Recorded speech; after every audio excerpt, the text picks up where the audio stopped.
अभी मलिक मुर्रा lover channel देखने वाले भाइयों को मेरी तरफ से नमस्कार, सत श्री अकाल, अस्सलाम वालेकुम। जैसे कि आपको पता है, अपने चैनल पे कोई भी आपकी प्रॉब्लम से रिलेटेड वीडियो डाली जाती है। हो सकता है इस पे वीडियो पहले भी डल गई हो, लेकिन फिर भी कुछ भाइयों ने इच्छा जताई कि इस पे आप भैंस की हिट पे वीडियो डालो। तो ये आज के दिन समस्याएं दो ही तीन है पशुओं में। एक तो हिट का इनबैलेंस होना, रिपीटर होना भैंस का, बार बार गैबन होना। किसान के लिए एक कमर तोड़ बीमारी है ये। यदि भैंस 8-10 महीने की या दूध हटने के बाद गैबन होती भी है तो उसमें किसान को कोई प्रॉफिट नहीं होता और बहुत ज़्यादा लॉस होता है। जिसके घर का चारा वारा होता है उसको तो चलो कम होता है, वो उस चीज़ को काउंट नहीं करता, लेकिन डेयरी फार्म वाले की तो कमर ही टूट जाती है। 10 में से यदि 4-5 भैंस रिपीट कर गई तो जितना भी प्रॉफिट आपने डेयरी फार्म पे हुआ था वो भैंसें सब उसको उड़ा देती हैं, यानी कि आपको माइनस में ले जाती हैं। तो ये किसी एक आदमी की प्रॉब्लम नहीं है, हर किसी की ये प्रॉब्लम है। ये रिपीटर की एक प्रॉब्लम है, इसी तरह थनैला है। तो हमारा टॉपिक आज रिपीटर पे है। तो रिपीटर का क्या है कि 4-4 दिन भैंस हिट में रहते हैं। इसके लिए हम बच भी नहीं सकते, क्योंकि हम जितना पेस्टिसाइड, खाद, स्प्रे जो डालते हैं उससे पशुओं की बॉडी में कुछ बचा ही नहीं है। तो कितना ही मिनरल मिक्सचर आप दे दो, मिनरल मिक्सचर देने के बाद भी आपकी भैंस नॉर्मल हिट में नहीं आती, फिर भी वो लंबी हिट में रहती है। कंपनी वालों ने फिर अपना सामान बेचने के लिए फिर और थोड़े स्ट्रॉन्ग मिनरल डाल के ना बॉल्स फॉर्म में ले आते हैं, जैसे साइक्लोविन 7 होगी, एस्ट्रोफिट होगी, एग्रीमिन आईयू होगी। आप देखना है मिनरल मिक्सचर के हिसाब से मिला के इन टेबलेट, इन गोलियों के अंदर सिर्फ वही चीजें हैं जो मिनरल मिक्सचर में है। तो मैंने कंपनी वालों से कई बार बहस भी करता हूं, आपका जब मिनरल मिक्सचर खिला रहे हैं इसमें इतनी पावर है तो फिर ये भैंसें रिपीट क्यों होती हैं? एस्ट्रोफिट या साइक्लोविन, एग्रीमिन वगैरह जब हम उसके देते हैं फिर उसमें से 100 में से 70 भैंसें कंज्यूम कर जाती हैं। तो कहीं न कहीं वो मिनरल मिक्सचर के नाम पे भी अपने साथ में धोखा है, लेकिन हम बच नहीं सकते, जाए कहाँ, लेना पड़ता वही। तो इस सिचुएशन में जब भैंस आपकी ये तो हो गया रीजन। अगर रिपीटर क्यों हो रही है? खाने पीने की वजह से, जो खाने के अंदर ताकत नहीं है, मिनरल वगैरह की जो पूर्ति हो पूरी नहीं होती है, तो ये है इसका रीजन, भैंसों का रिपीट होना।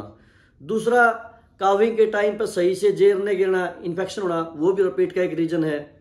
तो हार्मोन अनबैलेंस होना, वो भी एक रीजन है। कुछ भाई कहते हैं कि इसका क्या कारण, इसका कारण एक हो तो बताएं, और आपको बोल दूं बहुत सारे लोग वीडियो को अच्छे से नहीं देखते। फिर आप इसी से रिलेटेड मेरे से जब बात करते हो या पूछते हो तो गुस्सा आता है। रियली इस बात में कोई बनावटी बात नहीं है, क्योंकि जब वो वीडियो डाल रखी है आपके लिए वो आप देखते नहीं हो। 2 दिन के बाद उसी से रिलेटेड पर्सन आता है, फिर वीडियो सर्च करते हो, बाद में देखते हो, मिल भी जाते हो। तो आप ज़्यादा से ज़्यादा वीडियो देखा करो, शेयर करा करो। कोई भी वीडियो टॉपिक ऐसा नहीं है जिसपे अपने चैनल पे वीडियो ना हो। तो ये सभी के साथ ये प्रॉब्लम होती है रिपीटर की। और ये इसका बेसिकली प्रॉब्लम क्या है? खाना पीना। इन्फेक्शन होता है वो भी खाने पीने की वजह से होता है, क्योंकि पशु के अंदर इतनी बीमारी रोधक क्षमता नहीं है। 8 घंटे भी यदि भैंस जेर लेट हो जाती है, 8 घंटे बाद जेर गिरती है तो उसी से इन्फेक्शन हो जाता है। क्यों? क्योंकि उसकी इम्यूनिटी में दम नहीं है कि वो जो माड़ी मोटी बीमारी आई उसको भगा पाए, यानी खुद उससे लड़के उसको पशु अपने आप सर्वाइव कर पाए, नहीं कर पाता, इसलिए मेडिसिन का सहारा लेना पड़ता है। तो वो सब क्या है? Weakness, deficiency. तो जितनी आपके अंदर ह्यूमन हो चाहे पशु हो, जितनी भी मिनरल डेफिशिएंसी होगी, कमजोर होगा, उतना ही बीमारियों का घर होगा। तो इस तरह आप इसका ये आपको पता चल गया होगा कि इसके रीजन क्या है। तो बच कैसे सकते हो? जैसे भी आपकी कई बार क्या होता है, 4 दिन भैंस हिट में रहती है तो आपको उसको प्रेग्नेंट करने का कोई फायदा नहीं है, समझो वो अनबैलेंस है। तो उस सिचुएशन में आप उसको मिनरल मिक्सचर और ये अपने एस्ट्रोविन फिट है या साइक्लोविन 7 है, जो भी आपको गोलियां मिलती है वो डेली एक गोली वो दें। और भी हेल्पर कुछ पाउडर आते हैं एरिया वाइज, वो मिलते भी नहीं है। मैंने अभी एक पाउडर अम्बाड़ा से मंगवाया है, तो कुछ एरिया मिल जाते हैं, कुछ में नहीं मिलते हैं।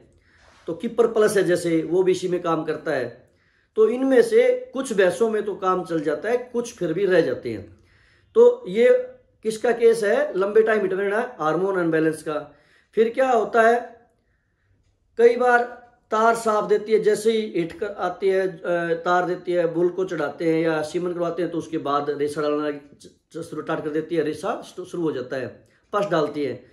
तो वो क्या है, कहीं न कहीं झिल्ली में इन्फेक्शन था। उस सिचुएशन में आप उसका वेट न करें, उसको एक्सिड का इंजेक्शन लगाएं, या तो 20 ml चमड़ी में लगेगा, 10 ml एक साइड, 10 ml एक साइड। जहाँ एक्सिड नहीं मिलता वहां पे एक्सनल सेफ्टी फॉर सोडियम, जिसमें साल्ट होता है, एक्सनल के नाम से ना मिले कोई और मिल जाए, लेकिन उसमें साल्ट सेफ्टी फॉर सोडियम होना चाहिए, वो 3 दिन लगा दो आप, साथ में मेडिसिन रखवा दो। ये लगाने के बाद में 7 से 8 दिन के बाद में वेटमेट या जोलकोल डी का इंजेक्शन लगा दें, ताकि वो जो अंदर थोड़ा बहुत गंदवन था उसका बच्चादानी का मुंह खुल जाएगा और बाहर फेंक देगी। उसके बाद जैसे आपकी भैंस हिट होती है, वो हिट डायग्नोज करो कितने टाइम पे रहती है, और ये गोलियां फिर भी स्टार्ट रखनी है साथ में सपोर्टिव तौर पे, जब वो कंज्यूम नहीं करती। तो अगली हिट देखोगे आप, हाँ नॉर्मल आई है तो वो हिट छोड़ के ना अगली जब नेक्स्ट हिट आए उस पर मेडिसिन पाउडर वगैरह जो है रेगुलर रखो, और उस पर आप गबन कराओगे तो आपकी भैंस ठहर जाएगी गबन। तो ये दोनों सिचुएशन में सेम रहेगा। और जो हिट लंबी रखती हैं उनको भी इन्फेक्शन ही होता है, पानी जैसे तार, लंबे तार डालना वो भी एक इन्फेक्शन है, पानी गिरती रहती है 4 दिन तक, तो उसमें भी यही फॉलो करें।